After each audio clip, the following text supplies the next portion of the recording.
こんにちは、モネです。皆さんはもう2023年の手帳セットアップは終わりましたか？年末からお正月のお休みにかけて、ゴールプランナーだったりとか、ウィッシュリストとか、手帳タイムをたっぷりとね、取りたいので、今年はセットアップを早めにしてみました。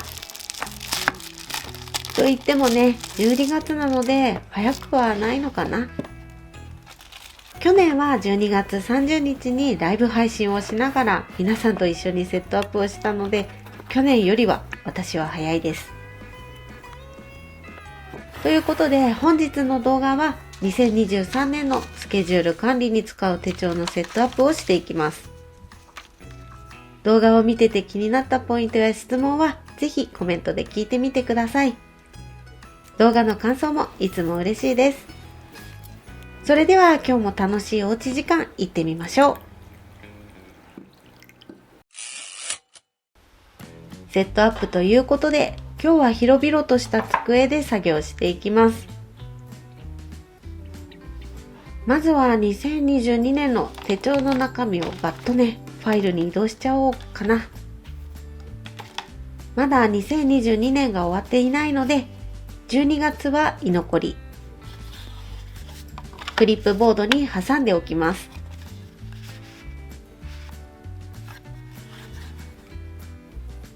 保存用のファイルはノックスさんのもの。今日はとりあえずセットアップが優先なので、表紙や背表紙に文字を書くのは今度にします。去年のものがこんな感じになっているので、おいおい中身がわかるように文字は書き足そうと思います。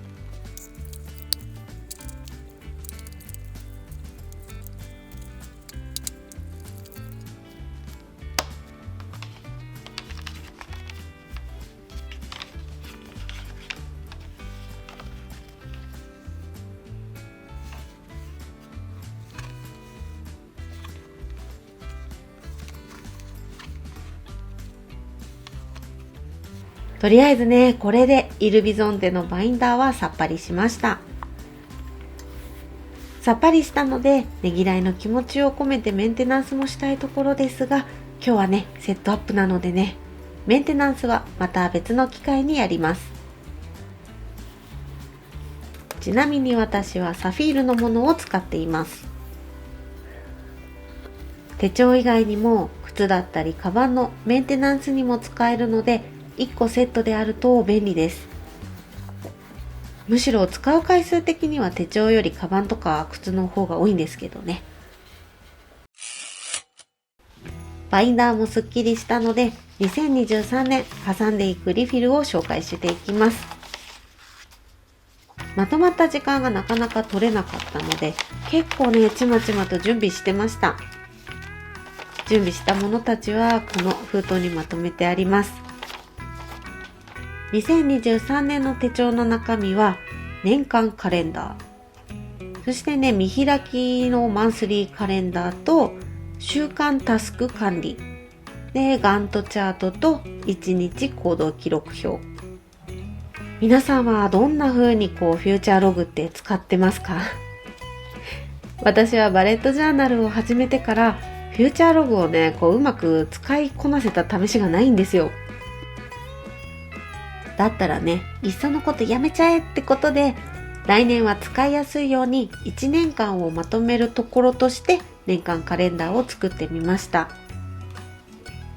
今までフューチャーログに唯一書いてた友達の誕生日は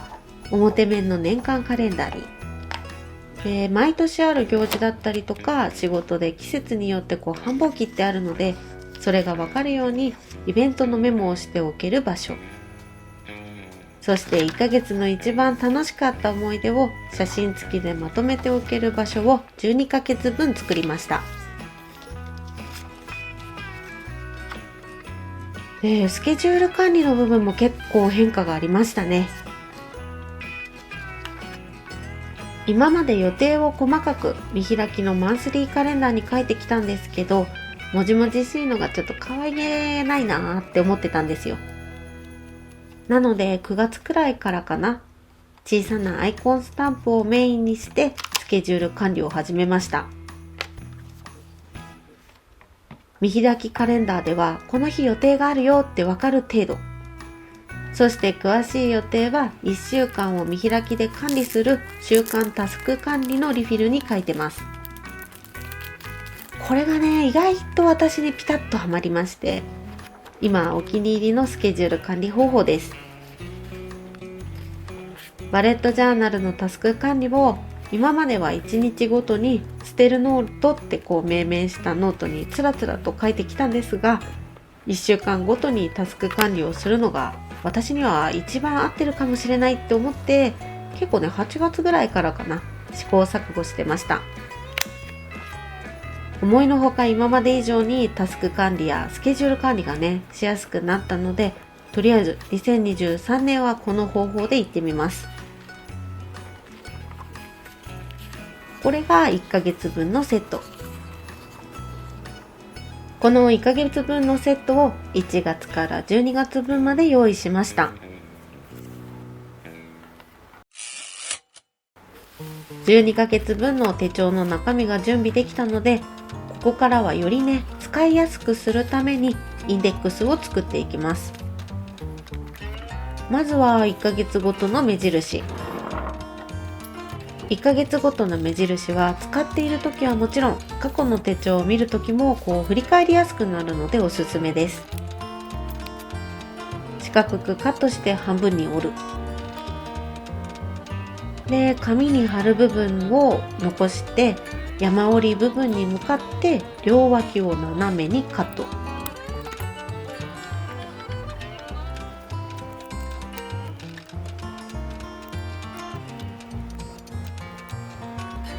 この状態にして線をリフィルの縁に合わせると綺麗に貼れます。私は自分で作ったものをラベルシールにプリントしてから作っていますが、マステだったりとか家にある紙でもできます。そして貼り方は上半期と下半期で2列になるように。こうすることで6月が終わった時によりね、もう1年の半分が終わっちゃったんだって実感するんですよね。私は上につけるよりも横につける派ですね。使ってるバインダーによっては横につけちゃうことで目印インデックスが折れやすくなったり飛び出したりするので要注意です。お次は仕切り。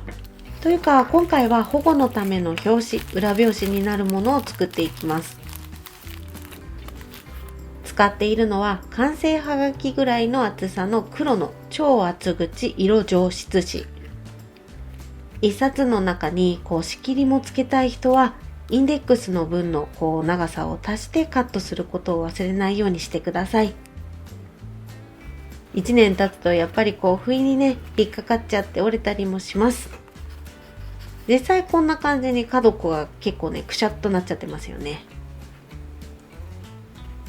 そんな話を以前動画でしてたら、リスナーのゆりわさびさんがラミネートをおすすめしてくれました。教えてもらってすぐ私も試してみたんですが、ちょっとね、質感的にツヤツヤよりマットが好きだったので、今回は断念したんですけど、ラミネート自体ね、シールを貼ったりするものに使えそうだなって思ってるので、別のところでまたラミネートには挑戦しようと思います。教えてくださってね、本当にありがとうございました。折れちゃうのが嫌で、ツヤツヤが好きな人は、ぜひゆりわさびさんの方法試してみてください。バインダーの先頭になる表紙なので、仕上げに宛名シールを貼って表紙感をプラスしました。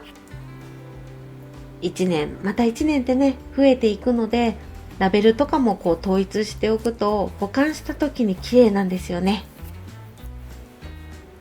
とりあえず2023年のセットアップはこのくらいかな。今回はスケジュールの手帳でしたが、ウィッシュリストだったりとかレビューページや家計簿とかコレクション系をまとめている手帳もあるので、そっちのセットアップも動画にしていきたいな。ということで2023年の手帳セットアップは完了です。2023年も楽しい手帳の時間を一緒に過ごしていきたいですね。セットアップは一気にやっぱ年末感出ますが、2022年残り1ヶ月も一日一日大切に過ごしていきたいと思います。今日の動画は2023年に使う手帳をセットアップしていきました。まだ使い始めるには早いですが、ゴールプランナーとか2023年が始まる前に作っていきたいな。ということで今日も最後までお付き合いありがとうございました。今日の動画が参考になったよって方や、楽しかったよ、応援してるよなんて方は、ぜひね、グッドボタン、チャンネル登録をお願いいたします。いまいちだった場合も正直にバッドボタンを押しちゃってください。もっと楽しんでもらえる動画を作ろうって思わせてくれる私にとって大切なボタンです。それではまた次の動画でお会いしましょう。モネでした。